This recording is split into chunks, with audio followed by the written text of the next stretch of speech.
Welcome again to another episode of, there we go, Music.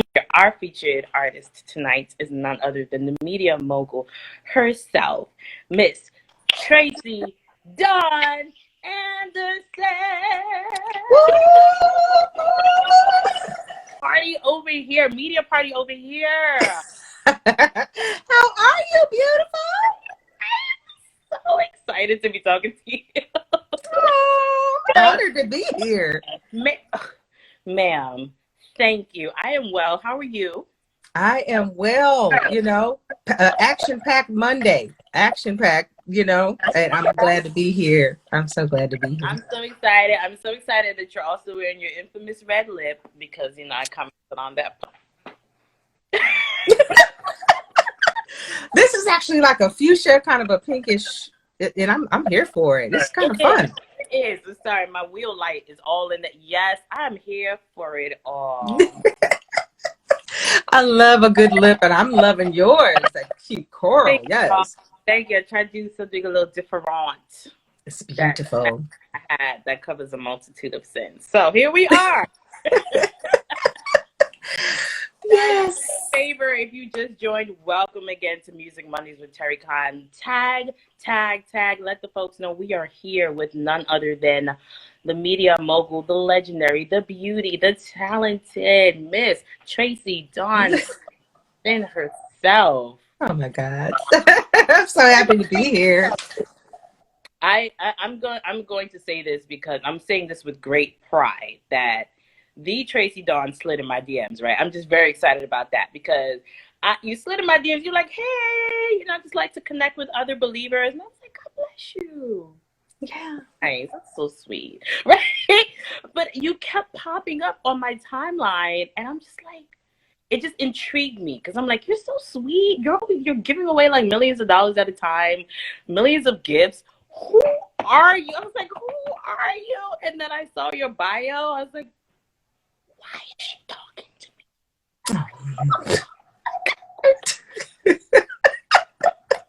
Ew. I don't get it. Don't let me pin my comment. But I want to say thank you. I'm so glad that I got in contact with you because you are such a gem.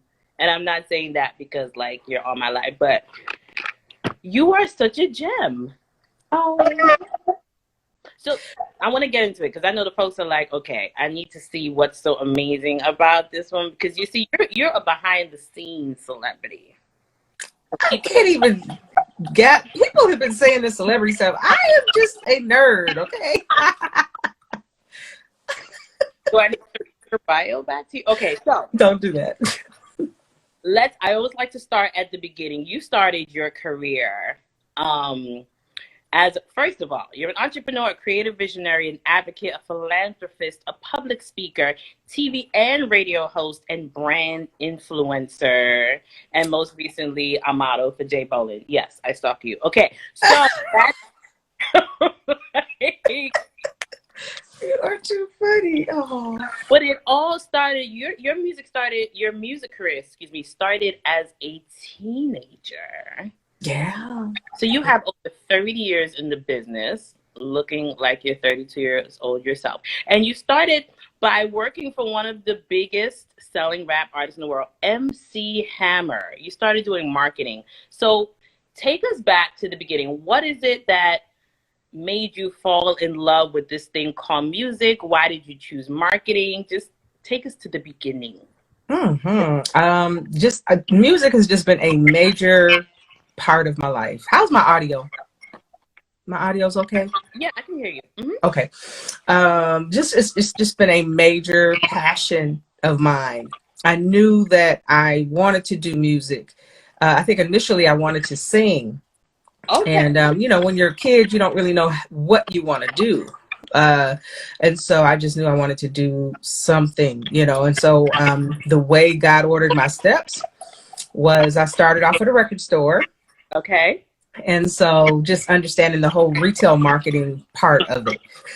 From there, I would meet all of the different, the distribution representatives and all of the record company people while I was there, you know, as a team. And so I would coordinate with them. They would send me product. I would make these displays, these elaborate 3D displays in the stores. And then I got promoted to work right under the district manager. And so then that afforded me to go to like certain holiday parties and stuff like that. Okay. And then I had heard about, you know, Hammer opening up an office here in the Bay Area. And so me having just that fearless faith, it's something about that youthful, fearless faith, you know.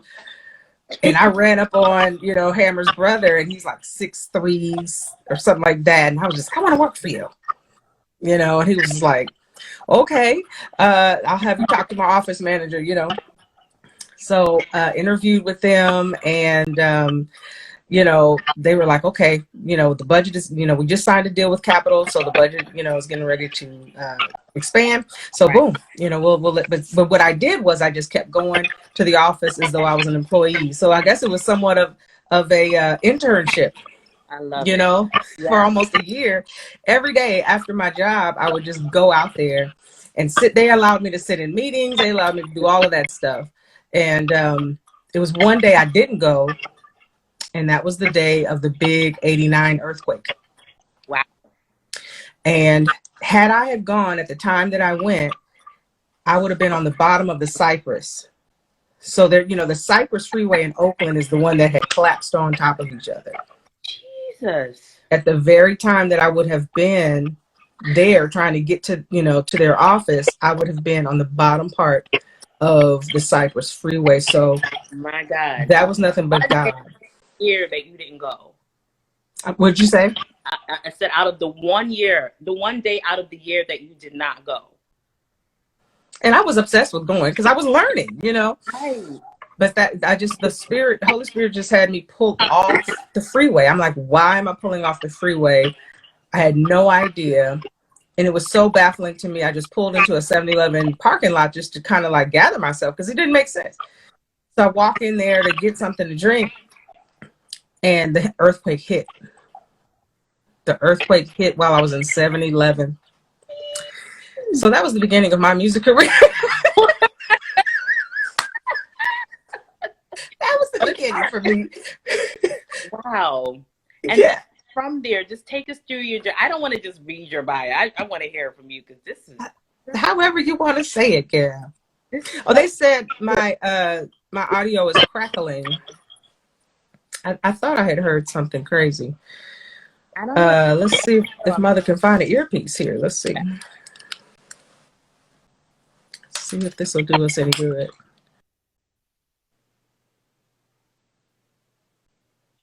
Right, testing. Testing 1, 2. How are we doing? Is it still crackling? Clearly now? It's still kind of crackling. Maybe should I come off and come back? I hate to break up everything. Sure, let's try it. Okay. Bear with us, folks. We're going to get this right. We want to make sure that our audio is on point. I should have my headphones nearby just in case too. Do. Okay, here we go. Let's try it again.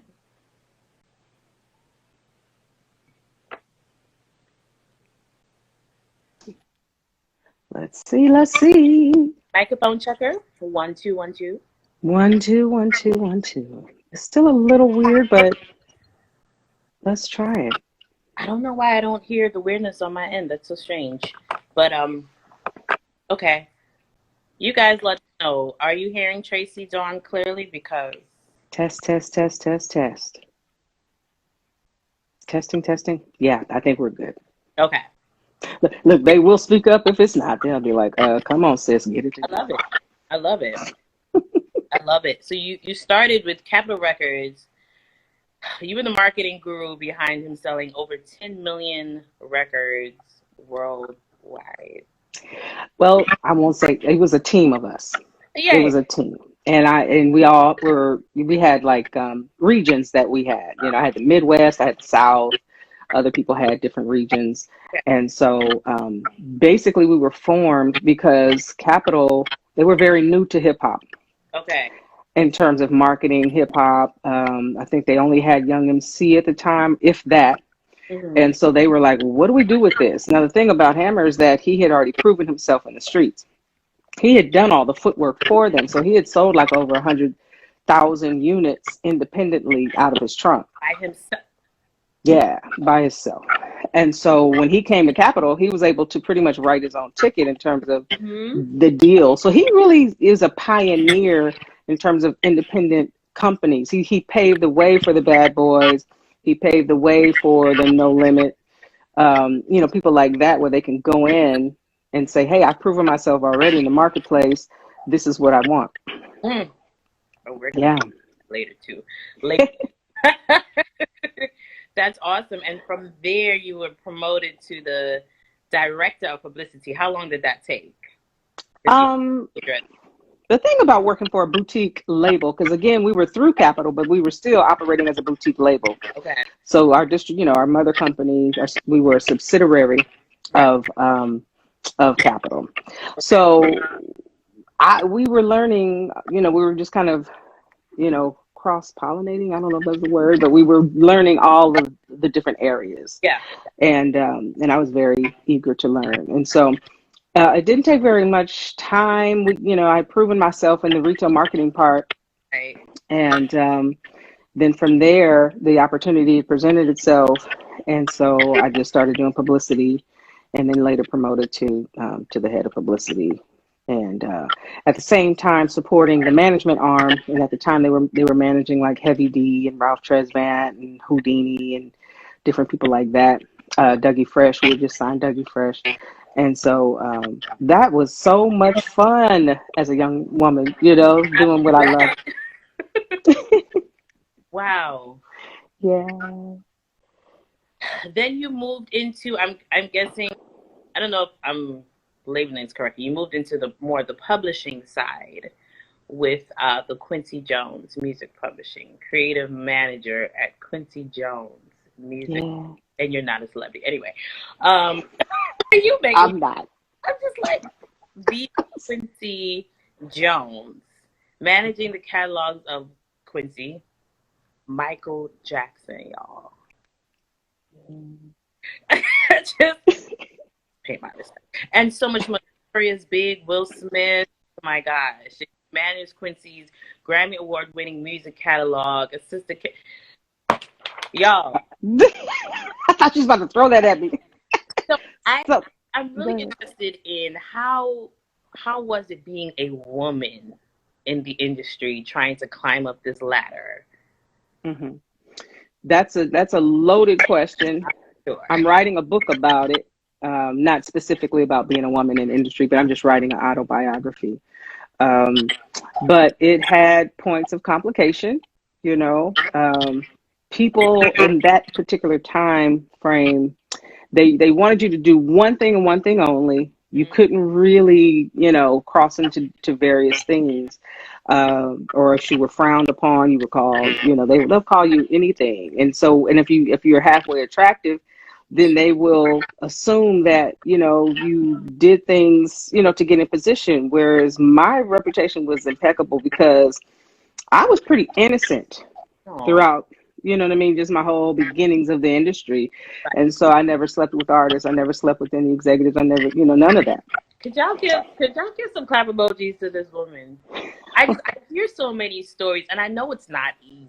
Especially when you're in a position where you want to climb up. And they're just like, well, all you have to do is just this. Mother wasn't doing it, okay? I was like, but I would say I was shielded a great deal from a lot. I did see too much, but I was shielded from a lot. And so I don't have like this bitter story, but there were some things, some challenges that were impactful in the beginning of my career that I would say I'm probably unpacking as we speak. Wow. In the area of self-esteem and, the images and things that, that they kind of project on you. But when I first started with Quincy, I was in the publicity department. Okay. And so that was fun because I was able to, so I worked for Quest Records. And we worked the Q's Juke Joint. We worked with the Tamia Project. I think the Winans, Tevin Campbell. It was a lot of different things. It was really fun. And the Q's Juke Joint, that was not an easy project because there was so many collaborations and so much involved. So it was work intensive, but very, very, very educational. Okay. And then from there, an opportunity came for me to work in the music publishing. And I was very intimidated about music publishing because I didn't know anything about it. Okay. Though I had experience in the past, didn't realize it. But anyway, the opportunity presented itself and I took it.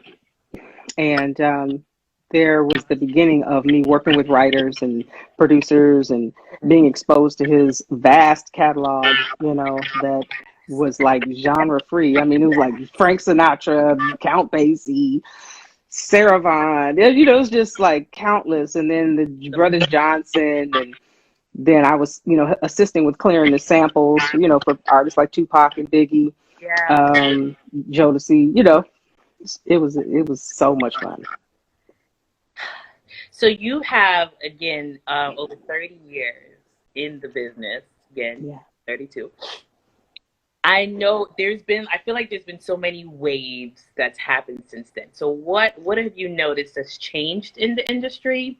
What do you like and what do you not like? Oh, wow. A lot changed,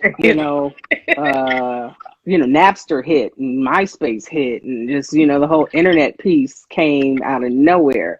And it shifted how we all do business. Right. It shifted the scenario for those that do independent, music. Mm-hmm. Though I came from grassroots, independent music distribution, and then working in a big machine like Capitol and Warner Brothers, I still had an appreciation for those that could really, of course, just sling them from their trunk, Right.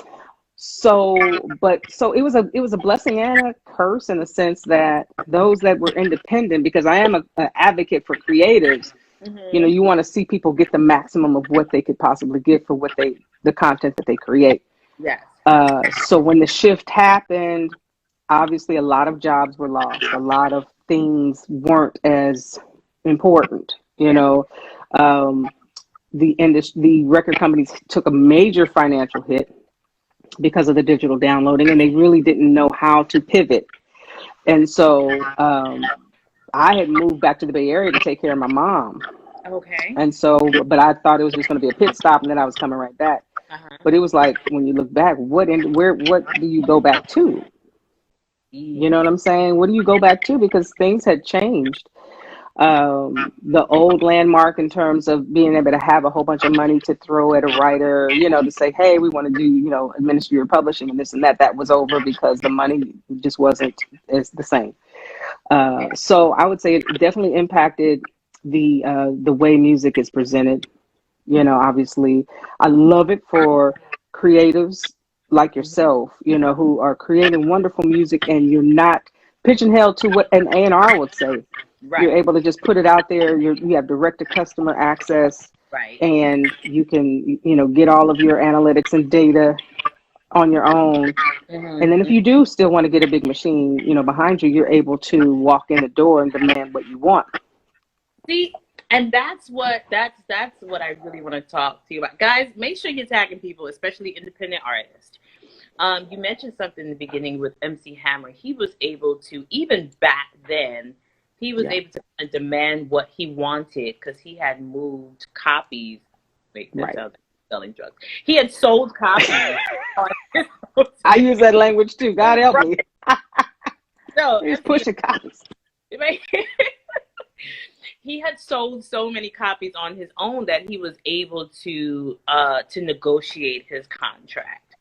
Right. So fast forward to 2020, they say it's the time of the indie artist. However, let's be 100%. I'm an independent artist as well. Things cost money. Oh yeah, and lots of money. Now, quality things cost money because you can get Pookie down the street to mix and master for you, right? That part. But But say you have you want to do an album and the producer's charging you $1,200 per song. You want to do a 10-song album. Now that's not even the mixing and the mastering, and then you want to do a music video for it. Then you have to pay a publicist retainer fee. Minimum is $1,500 a month. So all these things are adding up. Even though they say it's so great to be an independent artist, then a label comes and is like, I see what you're doing. Here's $100,000. Right. I mean, we'll give you like 10%, but here's $100,000 and we own everything. But we're giving you $100,000. Right. So what's your advice to independent artists in terms of at what point do you go to a label? Do you stay independent? Do you grab the $100,000 and make the best out of it and hope to get money from these shows, even though it's COVID and there's no shows right now? But from well, you know, again, that model has changed in the sense that, let's say back in the 90s, if you did an indie deal like a Master P, he was able to, you know, move plenty of units. And matter of fact, you know, Master P came to the Bay Area to study what it is that we did independently in the Bay Area. Wow. And then he took that model and, you know, did the whole no limit thing. So that was that, right? Yeah. So you could go in, again, the money was lucrative at a label, and you can negotiate maybe owning your masters and on top of that, getting a good advance or something towards your royalties. However, nowadays they do what they call 360 deals. So though you want that relief, you know, of having a machine behind you, having an advance, because any money that a label gives you is an advance against your royalties. So there is no free money. There is no bonus. You know what I mean? Don't believe that. It's always going, you got to recoup it, right? And so I would just say, and there's a difference. You made a very good point in that if someone is doing R&B or if someone is doing gospel, there's a different quality that we expect from that. Like you said, the mix is imperative. You have to have all of those elements because your end result, will suffer if you don't have those things. Whereas I consult different, hip hop artists, and they're like, they're not even thinking about mixing. They're just downloading a beat. They're just dropping vocals on it. The background vocals are crazy. Somebody singing flat, sharp, and everything above. And you're like, okay, I respect your hustle, but she's flat and she's sharp, and we got to go and get that mixed, And so then they look at me like I'm old school because I'm saying you got to get a quality product together. So there is a difference in terms of genre, and the expectation of quality, unless you're like a Rick Ross who has very beautiful instrumental elements, or Jay-Z, different people have a very jazzy kind of a approach to their musical, output. So did I answer your question or did I ramble? No, you're not rambling at all. Okay. But it's what I would suggest for someone who's doing independent is make sure you're spending your money in the right areas and don't launch too early. You don't want to hire a publicist, too early in the game. And a lot of this you can do on your own, just really boosting your Instagram, presence and internet presence. Do whatever you can. See, the thing about it is people will come to me and ask me, will you manage me? Or will you, consult, what I'm doing? Right. And if I see that they're lazy and that they want someone else to just take the ball for them, that's really discouraging because I come from a culture of hustle. Work, baby, work. They put that work in. Work. And so then they have that same, if they have that same 90s mentality that all they have to do is just show up, and do a hair flip. No, ma'am, or no, sir. Right. You've got to do some work and you've got to be more passionate about it than I am in a lot of ways. But anyway, I digress. So I think you have to be so passionate and relentless or tenacious rather about what you want and really have a whole lot of faith, because a lot of times it's just, that little mustard seed effort that you put in. God, if it's meant to be and you're ready and he knows that your character is ready to handle the influx of followers, the influx of influence, the influx of money, you know what I mean? Yeah, and someone else someone who wants to get into the music industry, please learn about how you make money, how you generate money, because it's not always right on a stage or right in front of the camera or in a video. You're going to make money. Come on. You can make money, as a writer, sharpen your writing skills, right? And play some music on other people, play some songs and some commercials and, source music and film and television. I mean, there's coins out there that people are not considering. Yeah. So understand how you recoup, how do you, and then if you do decide to sign a deal, what does that 360 deal mean? That means that they're going to, all the way around collect monies, on everything. Whereas before, you would have a booking agent and that would be a separate entity, or you would have, your concert footage and all of that, your concert revenue, they wouldn't be able to touch, or your merchandise, if you're selling merch. Percentage of all of the income. Right, because their opportunity is now next to slim, as it pertains to recouping money just on the mechanical royalties. Because people aren't really buying, enough and downloading enough, legitimately paying for things, I see, guys, I appreciate all of your comments, except the woman who's criticizing my lipstick. God bless you. But if you have, girl, don't you dare, don't you do it. I see some valid questions, guys. Please put your questions in the comment box, because in a few minutes we're going to open up the floor for you guys to answer some questions. I'm seeing a lot of people are saying, thank you, Tracy, for this information. They didn't know this and they are learning. God bless you. So yeah, if you guys have questions, please put it in the box with the question mark. We're going to open up the floor in just a few minutes. We talked about music publishing, and I'm kind of just trying to break things down, because I told a lot of independent artists to come and learn. So what is music publishing, and why is it important for independent artists? Oh, wow. Here's the thing about music. Well, music publishing is the meat of how you will make money if you are a writer. Yeah. What is a writer? A writer is someone obviously who writes the lyrics and melody. Yes. Or who writes the music. Mm-hmm. And so those are things that you want to be diligent about, working that out and making sure that the splits are what they should be. But then there's another part of that.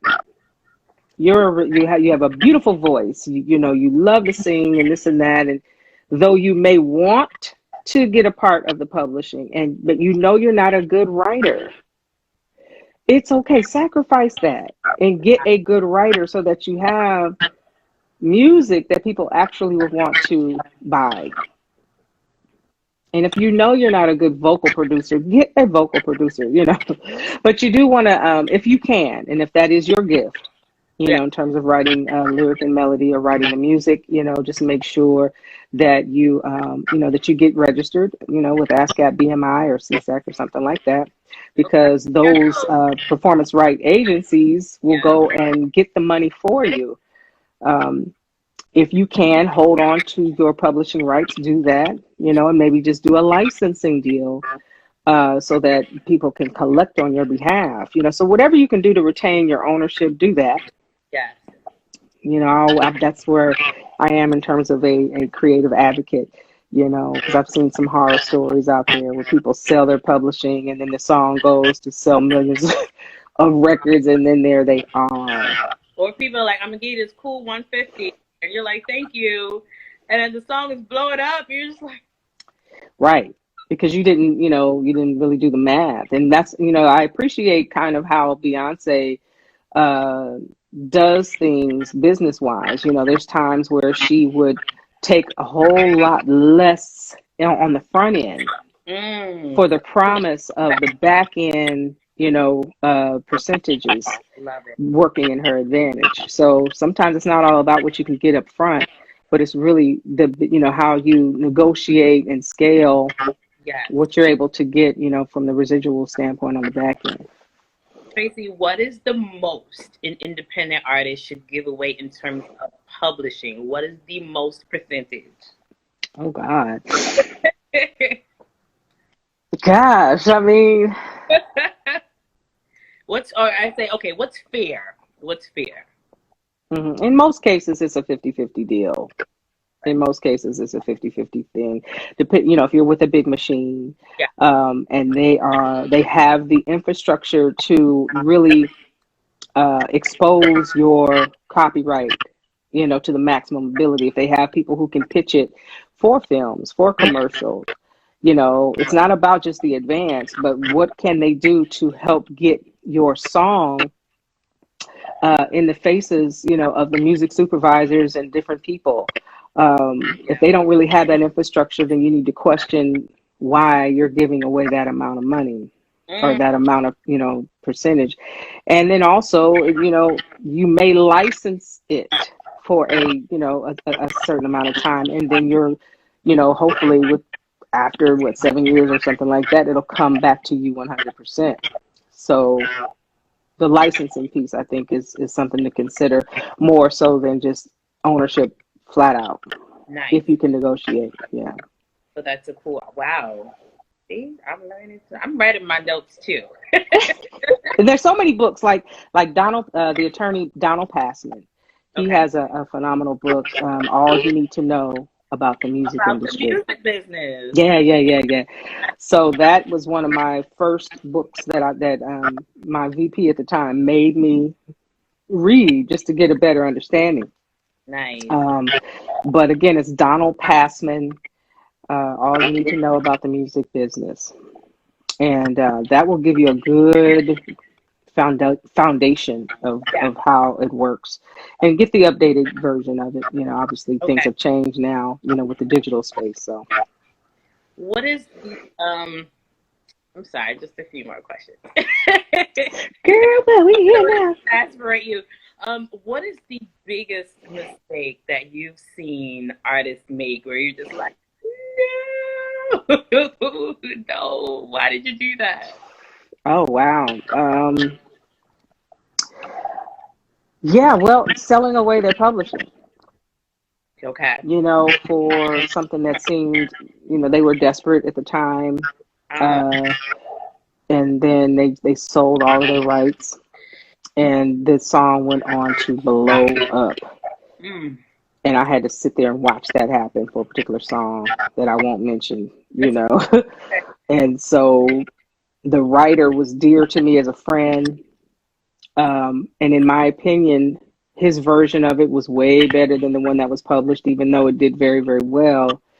And so it made me I think that was a marker for me as a creative executive to say, I never want to see someone do that again. I never want to see that happen to someone again. And so I try to go to bat for anyone that I represent, you know what I mean? Or anyone that I'm, just offering advice to. But that was one of the most painful things. Also, to see women compromise themselves, to think that you have to take the advances of certain men to be successful. Right.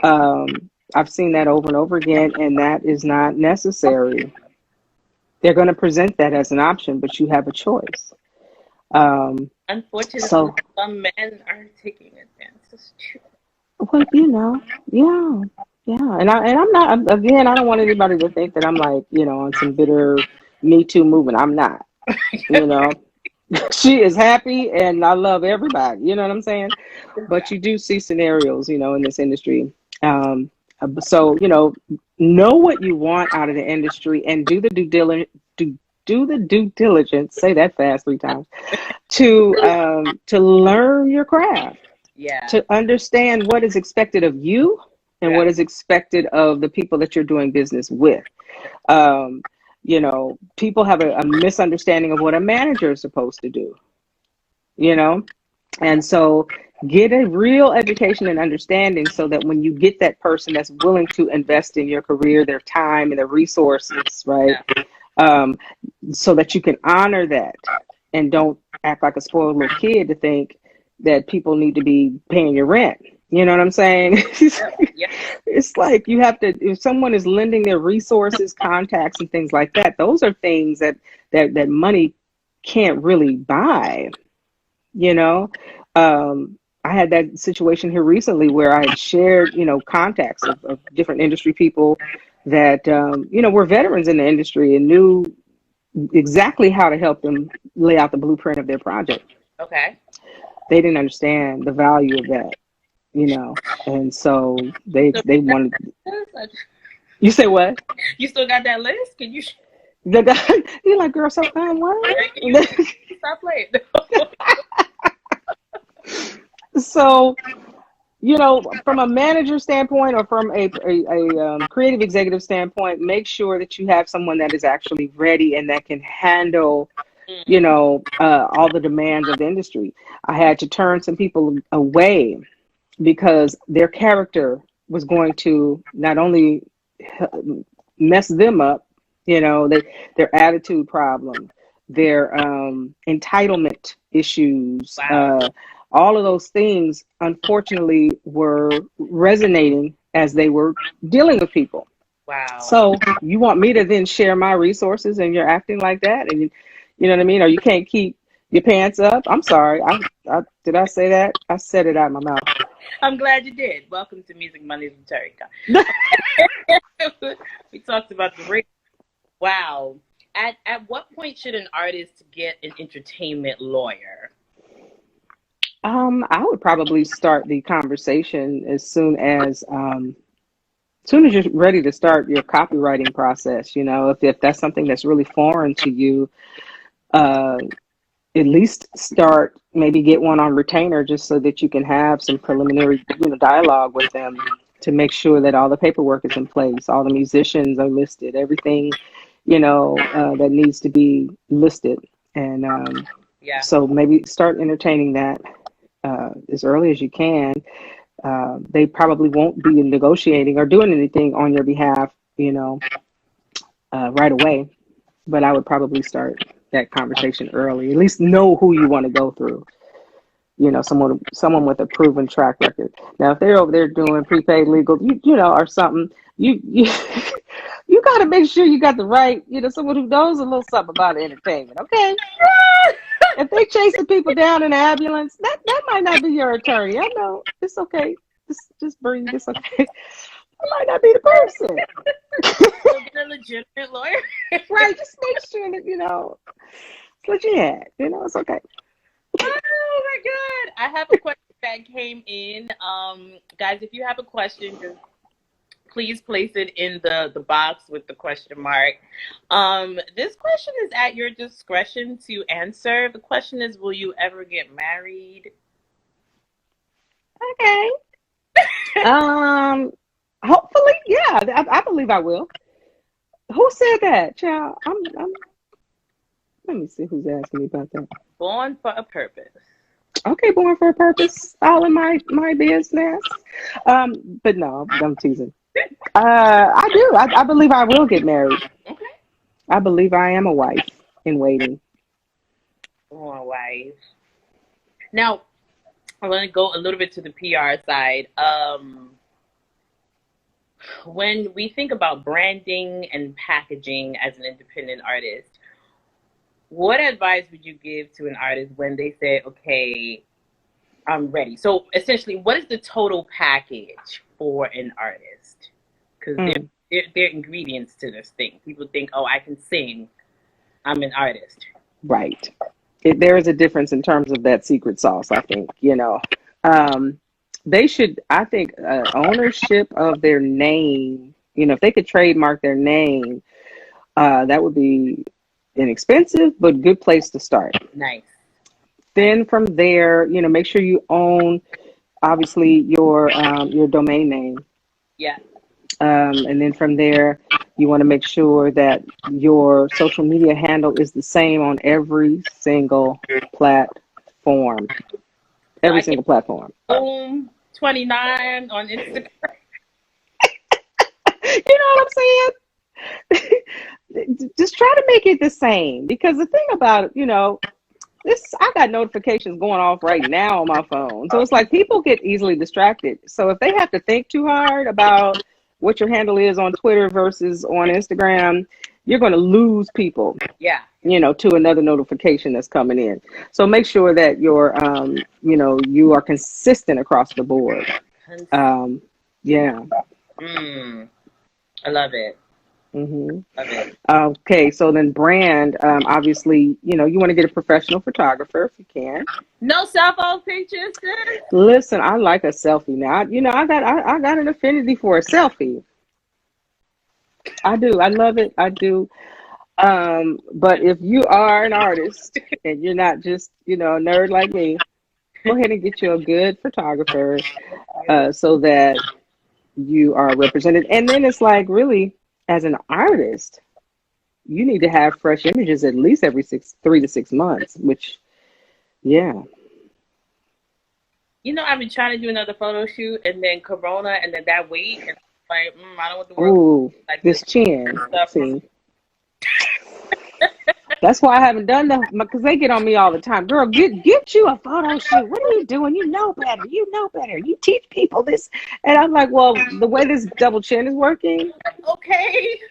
But yeah, so wow, every 3 to 6 months you should have new images. Well, yeah, if you get a good quality photo shoot for the year, try to get as many looks as you can. Yeah. Now for women, if we, 1 minute we got a certain little wig, next minute we got braids, next minute we got, our natural whatever. And we are entitled to do that, right? But we want to be consistent. Okay. Yes. We want to, if we have a brand new look and we are like, oh, this is my new zhuzh, go ahead and maybe take some new pics, to amplify that as well. Love it. A little bit more pressure for women because we change stuff with the blow of the wind. Is like we switch up. I feel like Saturday, new wig. Right. You know what I'm saying? Wow. Let me see. Okay, this is an interesting question. What's the most exciting point in your career? Or what was the most exciting point in your career? I think I have yet to see that point. Ooh.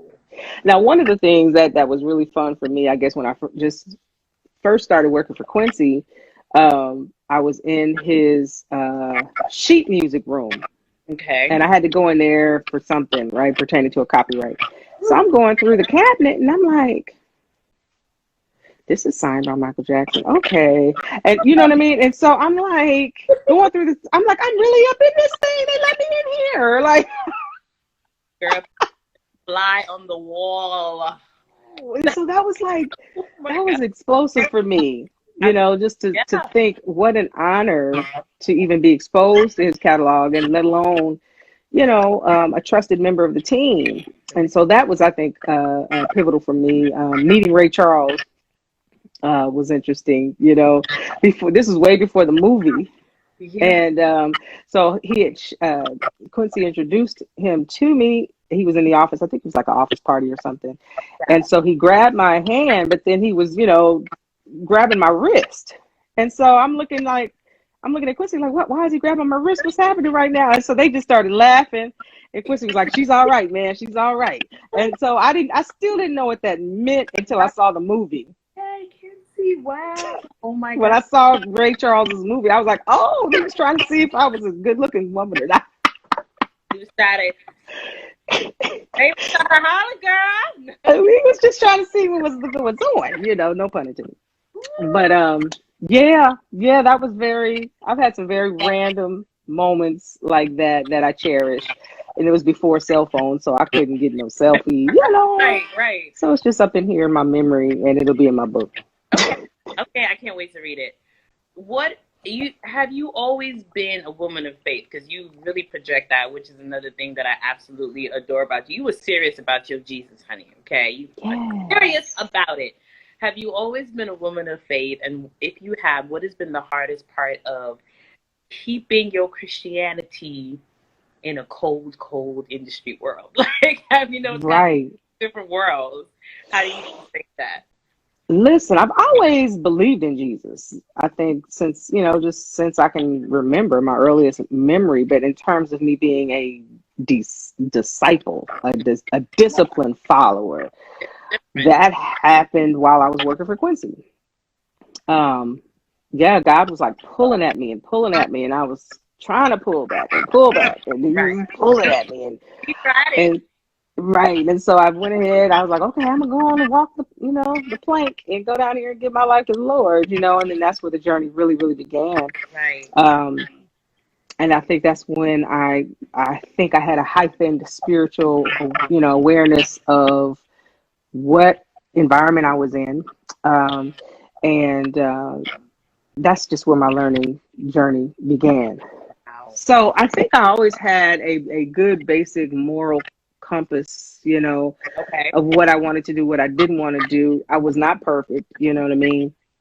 If it was an open bar, I was over there, you know what I mean? Wow. So there were certain things that, I experienced as a young woman, that I don't do anymore. Okay. But God, it was a beautiful pursuit. Wow. It was a beautiful pursuit, because I think if God just really just slammed me with my purpose and my calling, I'd have been like, nah, bro. I just want to be the female Russell Simmons. I'm good, praise the Lord and everything, but I'm good. And so he had to just kind of sneak it, just slip it up in there on me. Right. In which I am so glad that I answered the call. And I'm so glad that he's not a boring God, that I can be creative. I know that I'm called to the marketplace. I'm called to media. When you know that you're calling, and that your calling is sure, it's like you just have this new level of confidence. Yeah. And it's still, to some church people, they think, oh, she is whole backslidden. What is she doing? Girl, get to the altar. People. You over there with friends with the rappers, girl? No, that ain't God. That ain't God. Right. So, but I am delivered from the years of man, and that in church folk and all of that. I have to stay in the face of God. There's no way you can navigate this industry and not have a solid relationship with the Lord, because it will consume you. I've seen people get consumed in pursuit of their creative endeavors, and that might be a whole other discussion,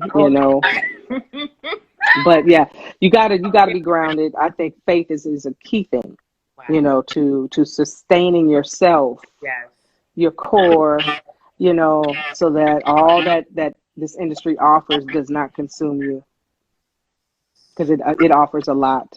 That's good. So you have to protect yourself and maintain your personal relationship, That's good. with God. That's been my thing. But I will say, no, not everyone was excited about it. Oh, And wow. even I was hesitant, because it's like, you don't want to come off preachy and this and that, because that's not sexy, right? And that's not really the conversation most people want to have. They want to have whatever. They don't want to feel that conviction when you come around, And so I deal with that a little bit, where it's like, I'm super cool. I can have jokes and the whole nine, but people still feel that conviction sometimes when they either come on my live or come in my presence. And so I battled with that. Right. No, I'm joking. I'm not. You say what? I said that's the Holy Spirit. They better get right. Well, that's between them and the Lord. You know what I'm saying? But I no longer apologize for the presence on my life, and the who lives in me. I don't apologize for that. I am very compassionate, loving. Yes, you are.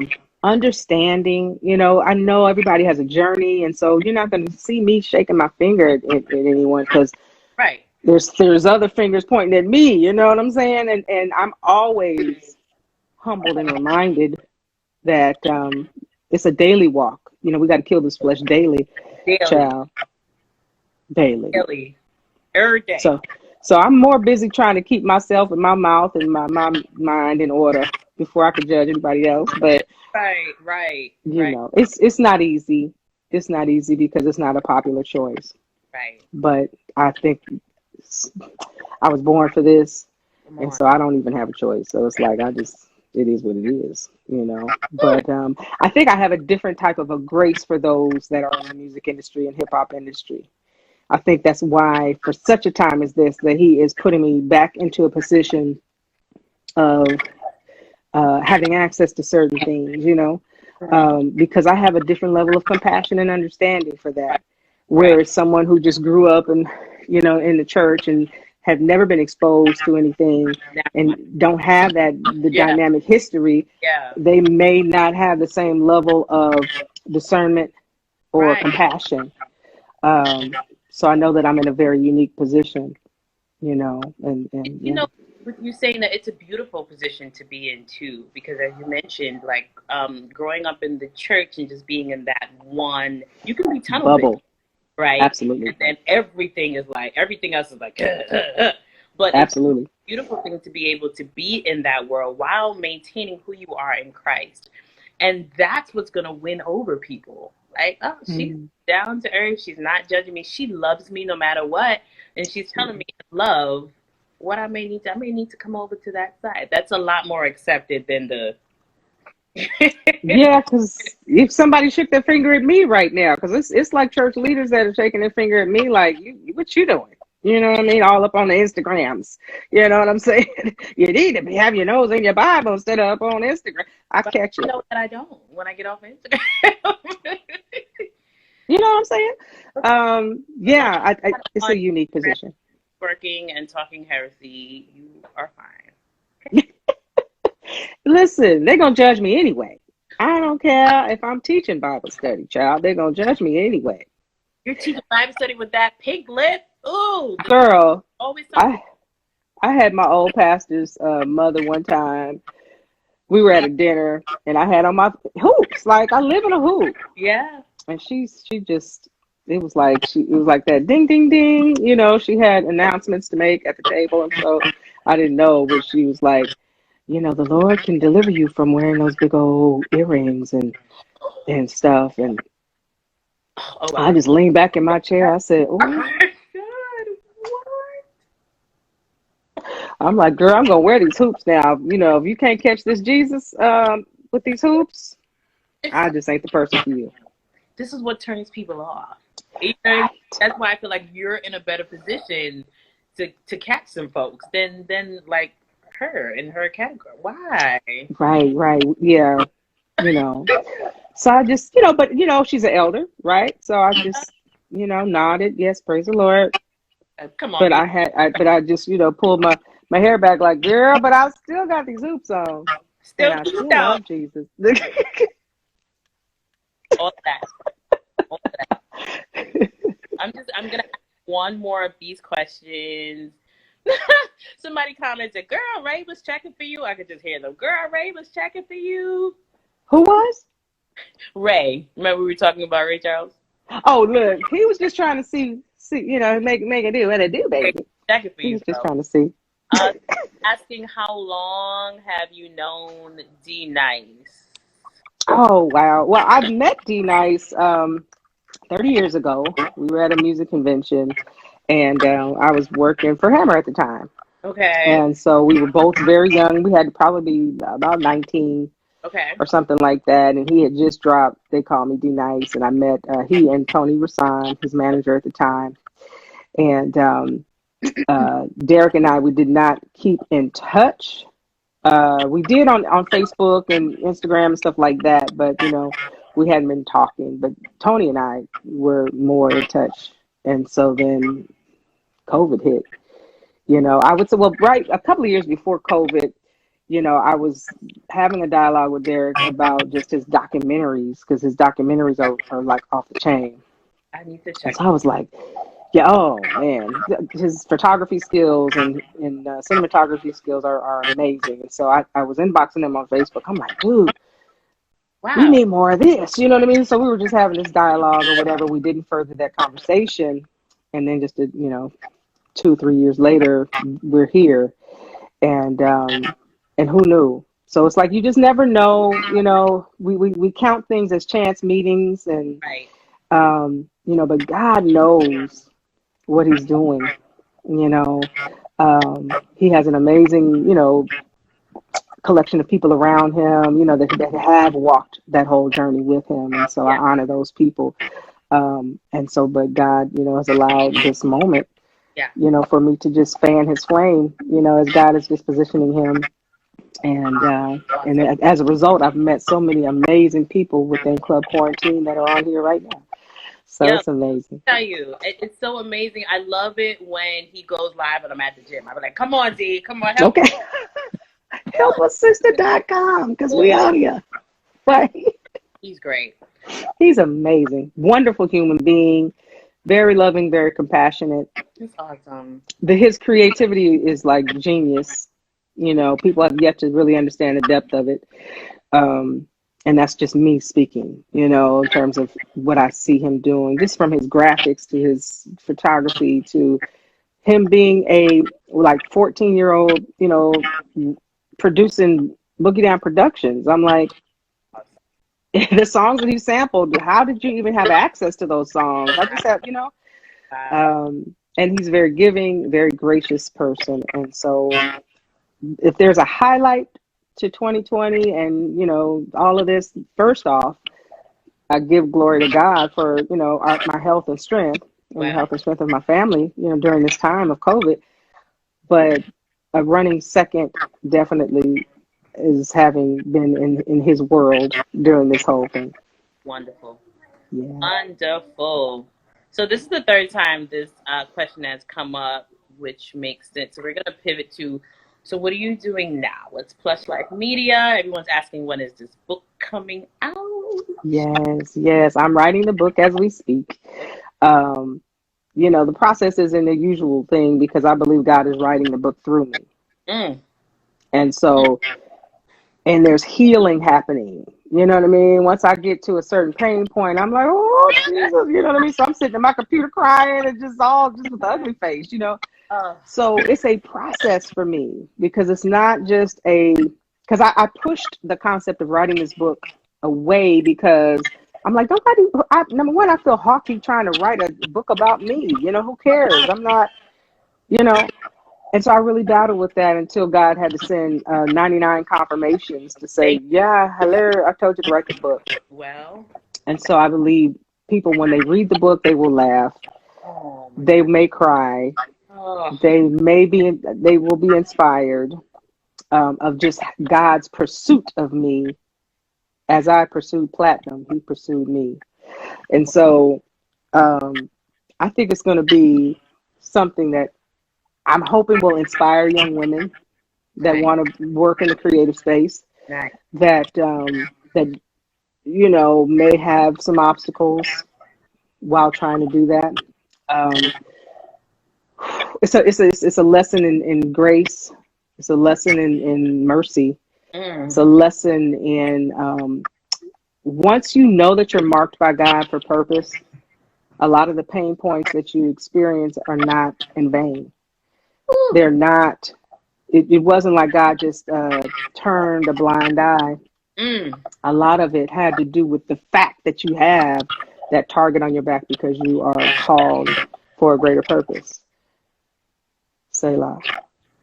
You need an offering. What's your Cash App? Because you are preaching all kinds of ways tonight. Wow. I'm so grateful to meet wonderful, phenomenal women like yourself. I feel like it's not by accident that we are all meeting and that we're experiencing each other. You know, there may be someone that is very discouraged in where they are right now. Come on. And you may have hit this wall of frustration because your normal has shifted and you don't know how to get back up. You know what I mean? You don't know how to restart. Sometimes God will use a situation. He could use a D-Nice to say, hey, you remember how much you love music? Yes. You know, because your life and journey will rock you to the point where you'll put down what you love the most. And I had done that because my mother had passed away in 2013. Now, again, I moved from LA back home, you know, to help her. Yeah. And I don't regret that decision. Right. But in that journey, God was pursuing me. And so my desires had been put on hold. So sometimes it takes you to sit down, you know, and reevaluate and say, okay, let me get back to my why. So if there's anybody that is trying to figure out how to get back to your why, don't fight this still place. Don't fight this time of quarantine. Sit down, seek his face, because he will remind you of your why, and then you'll get that hope, because hope deferred, leaves the heart sick. And so get back to your why, because that'll fuel your hope, and then that'll fuel your plan, and then that'll fuel the strategy, that'll fuel what it is that you are called to do.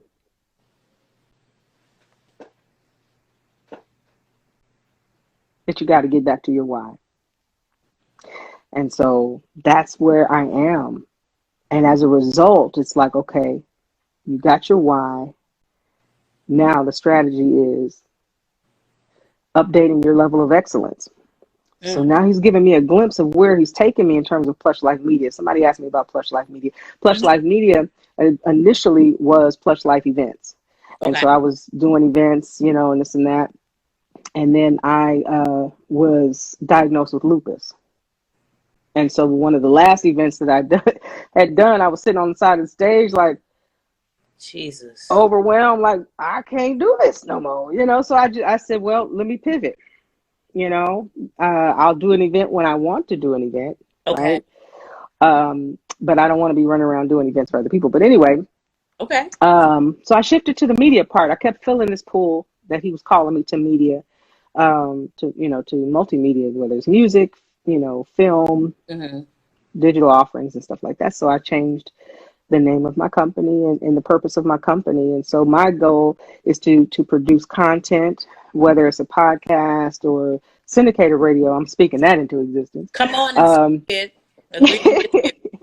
right. Films, documentaries, television show offerings, things like that. Hopefully that will do just what we're doing right now, which is encourage, our generation and the generations after us to pursue their dreams. There's classes and master classes and things that my organization is going to offer. And so that's. You were such a gift to the kingdom. I'm so grateful for you. You were such a gift. Praise God. And it's so crazy. I had like a few more questions to ask, and I was like, okay, I don't want to just overwhelm her with questions. And I'm here, child. But in the last 5 minutes, you answered everything. What you were saying, I was like, thank you, Jesus. Wow. That's awesome. Oh, Tracy Dawn Anderson, ladies and gentlemen. Put your hearts up for Tracy Dawn. That's the new clap. Put your hearts up. Oh, wow. Wow. I didn't ramble too much. I'm still learning how to do this part, whereas I've been behind the scenes as someone's publicist or someone's publisher and this and that. And so I was okay with being behind the scenes, but now he's kind of like pushed me out front, and the first time he pushed me out front was doing the TV show. It's a TV show that we do here locally in San Francisco. Normally would come on Coffee TV, and we would normally be in a regular production setup, but obviously because of COVID, we've been doing it online. And so every Tuesday on Facebook, we've been doing that, which we talk about music and stuff like that. Now that's not my production. That is, I'm just a co-host, for their production. But under Plush Life Media, I am helping him with the online presentation of it. So that's been kind of fun. But so that was my introduction to the whole, being on the camera thing. Right. So I'm just trying to brace myself for where he's taking me now. We are all here for it. Everyone I don't know if you are reading the chat, but everyone is saying thank you. You're amazing. The hearts are going up. You have dropped so many gems tonight. And thank you. Thank you so much for honoring my request to have you on Music Mondays with Terri.